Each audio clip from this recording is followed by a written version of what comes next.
Now at 10, a former sheriff in North Alabama reacting to never-before-seen footage and exclusive interviews featured in ABC's 2020 episode, A Case of Love or Coercion. Good evening to you. I'm Nicole Williams. Rick Singleton was the top dog in Lauderdale County when corrections officer Vicky White helped Casey White escape and go on the run for more than a week. My co-anchor Dan Schaefer spent the evening watching the special episode with Singleton.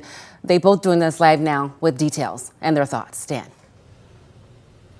Yeah, thanks, Nicole. Sheriff, thank you very much for doing this for us. We appreciate it. It was amazing. We all lived through those 11 days here in North Alabama. Nobody more involved in it than you, obviously. You say you got about 2 hours of sleep a night during that time. Incredible.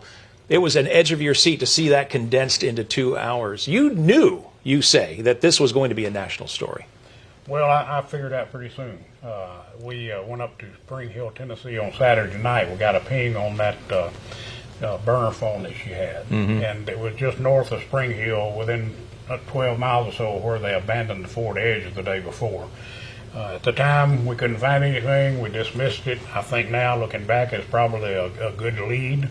They were probably in the woods up there somewhere because it's a very wooded area where we got the ping. But you said if they don't catch them in the next 24 hours or so, this is... On the way home, I told the chief, I said, if we don't get them all back in custody in the next day or so, I said, this thing's going to go national. How did nobody know that she was having this romantic affair with Casey? She just kept it very well concealed, and of course, obviously some of the inmates, in hindsight, suspected something was going on, but none of them came forward. Yeah.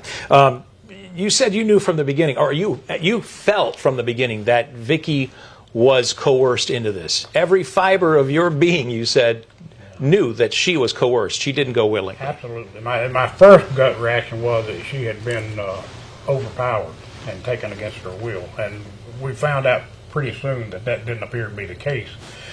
So that only left two options. She was either voluntarily participated or she was coerced or threatened into assisting Casey get out of jail. And the fact that Casey had alluded in his confession that he was paid to kill Connie Ridgway gave, in my mind, was motive for someone to do something like coerce or threaten her to help him escape, knowing that she was probably the only one that could pull it off. So he was threatening her family. In your thought, he was probably threatening her family, and that's why she had to do it. I really felt like that had to be the case because Vicky White was just not someone who would do this. Imagine that. You knew her for how long? The 8 years I was sheriff, and I still, to this day, have a hard time wrapping my head around the fact that she actually did this voluntarily and on her own. Did she have too much authority at the jail? She did, and we changed that.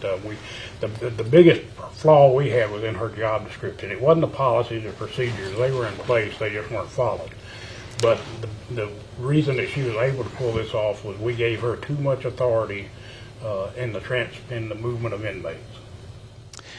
Finally, I want a couple of more questions here. Did you, this all happened obviously on your watch, did you feel some responsibility, and is that something you deal with even now? Absolutely. I mean, the buck stopped on my desk when I was in this office, and I was responsible. Every inmate in that county jail is the responsibility of the sheriff, whether they're state inmates or the town drop. He's the responsibility of the sheriff. So at the end of the day, I'm the one responsible for Casey White, why he's in that facility.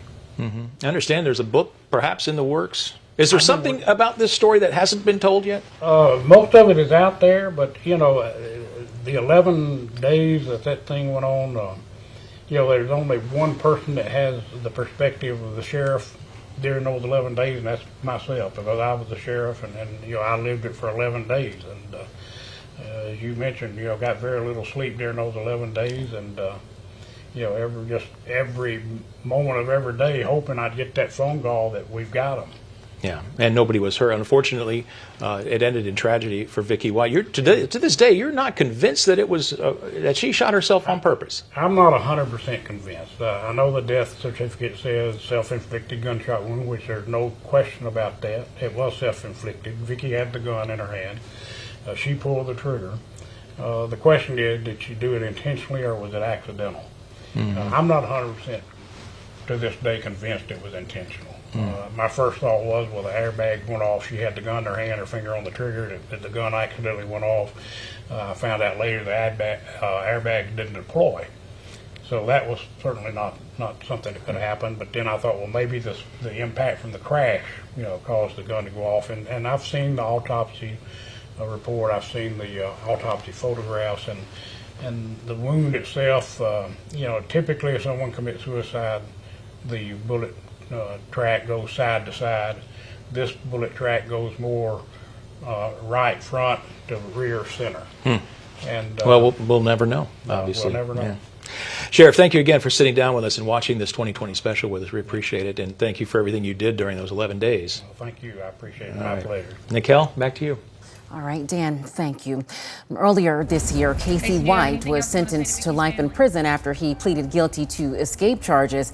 He entered his plea in exchange for dropping the felony murder charge in Vicky's death. During his sentencing, he told the courtroom Vicky's only regret was leaving her family behind. Wake 31 News closely followed this story from start to finish, even driving up to Indiana, where the couple were eventually found. You can find a full library of our coverage on WakeTV.com and on the Wake 31 News app.